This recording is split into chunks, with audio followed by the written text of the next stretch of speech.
Hey guys, Johnny B here. I'm bringing you episode number 1s where I talk about the number 1 songs that topped the Hot 100, Hot 100 Airplay, radio and records charts, and the top 40 mainstream when applicable. We'll get there. And we're continuing the 1990s, and we have arrived at the lovely Miss Sinead O'Connor in Nothing Compares to You.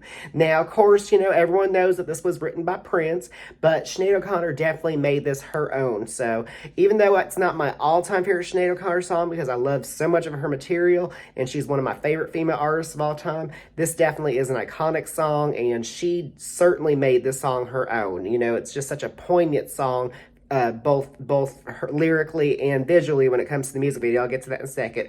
And of course, I'm a huge Sinead O'Connor fan, so of course I got the CD of I Do Not Want What I Haven't Got, and of course I got the vinyl copy, and this may very well be a top 10 favorite album of mine. That's to be determined. That list will be determined a lot longer from now, okay? Just, hold your horses on that one. And the thing about Sinead that I really just love on this song, is the fact that she just really exudes just such raw emotion on it. And there were some certain lyrics that really hit home for Sinead O'Connor, especially that one lyric, all the flowers that you're planting, mama, in the backyard, all died when you went away.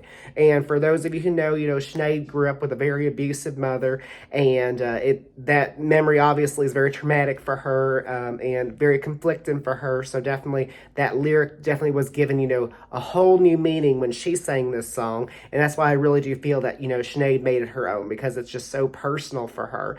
Even though her, before she passed, I do remember she had some criticism toward the song, whether it was working with Prince or whether it was just the overexposure that the song gave her, because, she wasn't too fond of fame, that's for sure.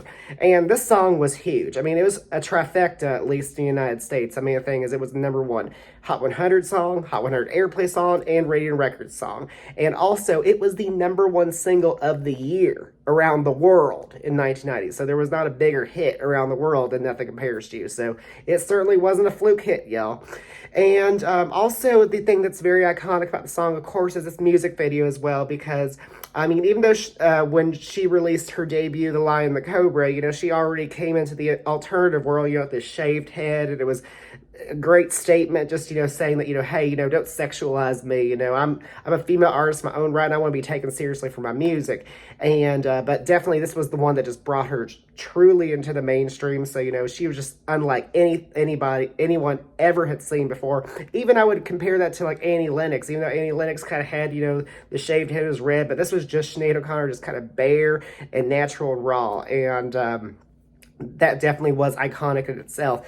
And the other iconic moment in the video is especially, when she sings that one lyric, all the flowers are playing, mama, and just that little tear goes down her face and everything like that. Like, you just don't really get that sort of, raw video imagery anymore. And so definitely it was a revolutionary video in itself.